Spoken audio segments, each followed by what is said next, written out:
ظہر کی نماز کے بعد اللہ پاک کا ایک نام یا خالق کو پڑھنے سے کیا ملتا ہے، جان کر آپ کے رونگٹے کھڑے ہو جائیں گے۔ بسم اللہ الرحمن الرحیم۔ ناظرین، قرآن مجید کے اندر ایک سورت ہے، اس سورت سے اللہ پاک کو اتنی محبت ہے، یہ سورت اللہ کو اتنی عزیز ہے، یہ سورت اللہ کو اتنی پسند ہے کہ جو میرا بھائی بہن ظہر کی نماز کے بعد صرف ایک مرتبہ اس سورت کو پڑھ کر اللہ سے ہاتھ اٹھا کر دعا مانگتا ہے، دعا فوری قبول ہو جاتی ہے۔ ناظرین، اگر آپ کو اس پوری دنیا کی سلطنت چاہیے، آج تک آپ کو جو نہیں ملا، آج اس سورت کو ایک مرتبہ ظہر کی نماز کے بعد پڑھ کر دیکھ لیں۔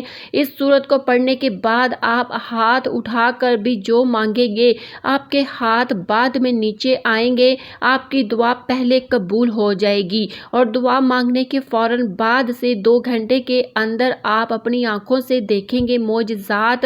جو کچھ آپ نے اللہ سے مانگا ہے فوراً آپ کو مل جائے گا۔ ناظرین، یہ اللہ کا کلام ہے، قرآن مجید اللہ پاک کی ایک ایسی کتاب ہے جس کو اللہ پاک نے دنیا کے شروع ہونے سے آج تک قیامت تک اس کی حفاظت کا خود ذمہ لیا ہے۔ جب سے یہ کائنات بنی ہے 4 کتابیں نازل ہوئی ہیں، تورات، زبور، انجیل، قرآن مجید۔ باقی جو 3 کتابیں ہیں ان میں تبدیلیاں ہو چکی ہیں، اب ان پر عمل کرنا ہمارے لیے خطرے سے خالی نہیں، لیکن واحد قرآن مجید ایک ایسی کتاب ہے جس کی حفاظت کا ذمہ اللہ نے لے رکھا ہے۔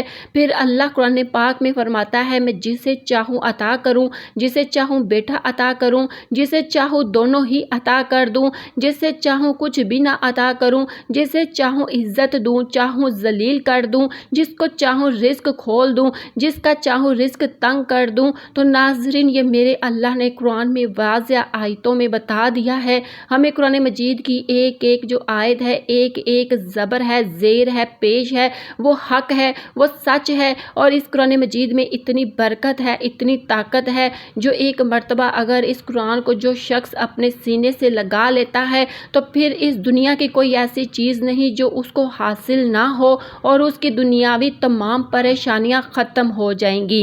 ناظرین، آج قرآن مجید کی ایک مختصر سی سورت کا وظیفہ ہے، آپ کی خدمت میں لے کر حاضر ہوئی ہوں۔ تو اس سورت کی برکت یہ ہے کہ اگر آپ کو دولت کی ضرورت ہے، پیسوں کی شدید ضرورت ہے، آپ کو ذاتی گھر کی شدید ضرورت ہے، آج اس عمل کو کر کے ایک مرتبہ ہاتھ اٹھا کر اللہ سے مانگ لو، آپ کو 1 مہینے کے اندر آپ کا ذاتی گھر مل جائے گا۔ اس کے علاوہ اگر آپ بیمار ہیں، آپ اپنا علاج کروانا چاہتے ہیں، اچھے ڈاکٹروں کو چیک اپ کروانا چاہتے ہیں، اس عمل کو کرنے کے فوراً بعد اللہ پاک آپ کے رزق کو وسیع اور کشادہ فرما دے گا۔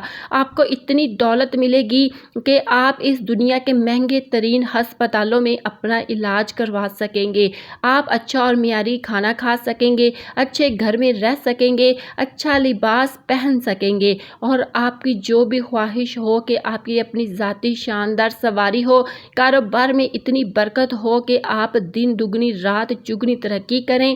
ناظرین، اب وہ وظیفے کا طریقہ بتاتی ہوں۔ ناظرین، ہم نے اس دنیا کو اولین ترجیح دے رکھی ہے اور دین کو ہم نے پیچھے چھوڑ دیا ہے، اور یہی ہمارے زوال کی ایک بہت بڑی وجہ ہے۔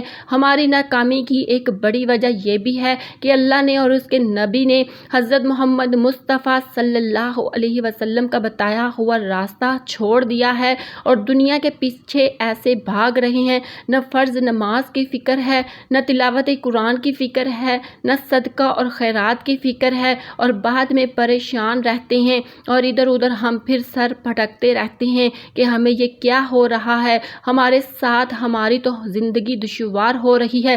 پھر ہم اللہ تعالیٰ سے شکوہ کرتے ہیں کہ تو ہمیں رزق نہیں دیتا، ہمارے لیے آسانیاں پیدا نہیں کرتا، ہماری مشکلات بڑھتی جا رہی ہیں۔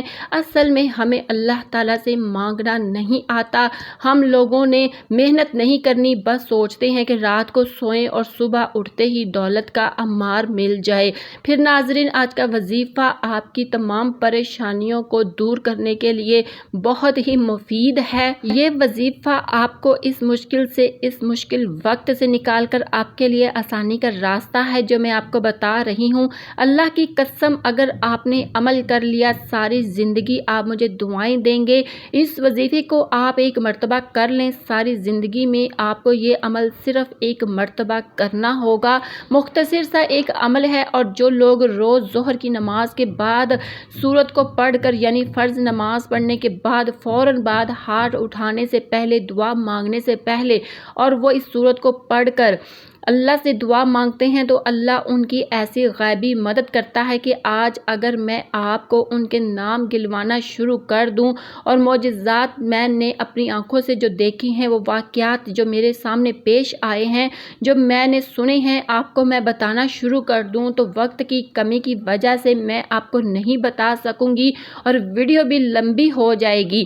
ناظرین، مختصر بات یہ ہے کہ آپ نے صرف اس وظیفے کو اپنے ہاتھ میں کرنا ہے، اپنے سینے سے لگا لینا ہے۔ قرآن مجید کی ایک سورت کا وظیفہ ہے، ظہر کی نماز کے بعد آپ نے کرنا ہے۔ سب سے پہلے تو آپ جب ظہر کی نماز ادا کر لیں، اس کی ایک اور شرط یہ ہے کہ جو بھی مرد حضرات ہیں ان کو یہ کرنا ہے کہ ہر نماز با جماعت ادا کرنی ہے۔ جب آپ با جماعت نماز ادا کریں گے، اور خاتون یعنی کہ خواتین اس وظیفے کو گھر میں ہی کر سکتی ہیں، ان کے لیے کوئی پابندی نہیں، لیکن یہ جو مرد حضرات ہیں وہ زیادہ تر ان کی یہ کوتاہی ہوتی ہے، اور ان کی سستی کی وجہ سے مسجد کی طرف نہیں وہ جاتے اور گھر میں ہی نماز پڑھ لیتے ہیں۔ اب اس عمل کو کرنے سے پہلے آپ جو مرد حضرات ہیں انہوں نے یہ کوشش کرنی ہے کہ 5 وقت کی جو نماز ہے وہ با جماعت ادا کرنی ہے، اور ظہر کی نماز کے بعد آپ اس سورت کو پڑھیں گے۔ انشاءاللہ اس کے اثر اور فائدے اور برکتیں آپ اپنی آنکھوں سے دیکھنا شروع کر دیں گے۔ تو جب آپ نے ظہر کی نماز با جماعت ادا کرنی ہے تو اس کے بعد ایک دعا ہوتی ہے۔ ناظرین، جو فرض نماز کے بعد با جماعت نماز ادا کرتے ہیں تو سب ہاتھ اٹھا کر ایک دعا مانگتے ہیں، وہ دعا آپ نے مانگنی ہے۔ اس کے بعد آپ نے یہ عمل کرنا ہے، اور پھر آپ نے اپنی جو ایک ذاتی دعا ہے اس کے لیے ہاتھ اٹھانے ہیں۔ اس کے لیے عمل کا طریقہ سن لیں۔ سب سے پہلے آپ نے اول آخر 3 مرتبہ درود ابراہیم پڑھ لینا ہے۔ درود ابراہیم پڑھنے کے بعد آپ نے 10 مرتبہ یا رزاق یا رزاق آپ نے یہ پڑھنا ہے، اور اس کے بعد 10 مرتبہ آپ نے یہ چھوٹی سی سورت مبارکہ سورت کوثر یہ والی پڑھنی ہے، اور پھر آپ لوگوں نے یہ سورت پڑھ لی۔ اس کے بعد آپ لوگوں نے 10 بار آپ نے یہ 4 کل بھی پڑھنے ہیں۔ اس کے بعد آپ نے 3 مرتبہ پھر درود ابراہیم پڑھ لینا ہے۔ پھر آپ لوگ ہاتھ اٹھا کر دعا مانگنا شروع کر دیں۔ دعا مانگے، اپنے ہر جائز مقصد کے لیے دعا مانگے۔ عمل ابھی ختم نہیں ہوا، اس عمل کو دوبارہ کرنا ہوتا ہے الگ الگ طریقوں سے۔ آپ نے پھر دعا مانگ لی، دعا مانگنے کے بعد آپ لوگوں نے دوبارہ سے ایک بار درود ابراہیم پڑھنا ہے، اور اس کے بعد اللہ پاک کا یہ صفاتی نام یا خالق، اس کو صرف 121 مرتبہ پڑھنا ہے۔ 121 مرتبہ آپ لوگ یا خالق پڑھ لیں۔ اس کے بعد صرف ایک بار آپ لوگوں نے سورت مزمل پڑھنی ہے، اور پھر اس کے بعد صرف 3 بار سورت کوثر پڑھ لیں، اور پھر دوبارہ ایک ہی بار درود ابراہیمی پڑھ لیں۔ تو پھر میرے بھائیوں اور بہنوں، اس کے بعد ہاتھ اٹھا کر آپ لوگ دعا مانگنا شروع کر دیں۔ میرے بھائیوں، یہ عمل ہفتے میں 1 دن کر لیں، یا پھر کوشش کریں کہ 1 ہفتے پہلے شروع میں روزانہ کر لیں۔ جب اس کی برکتیں، جب اس کی طاقتیں آپ کو ملنا شروع ہو جائیں گی تو اس عمل کو ہفتے میں صرف 1 بار کر لیں۔ یقین کریں مقدر بدل جائے گا، تقدیر کے بند تالے کھل جائیں گے۔ اللہ پاک غیب سے اور وہاں سے آپ لوگوں کے اسباب بنانا شروع کرے گا کہ آپ لوگ مجھے دعائیں دیں گے۔ تو میرے بھائیوں اور بہنوں، کمنٹ کے اندر اللہ پاک کے 99 ناموں میں سے ایک نام ضرور لکھیے گا، اور لائک ضرور کیجیے گا۔ اللہ حافظ۔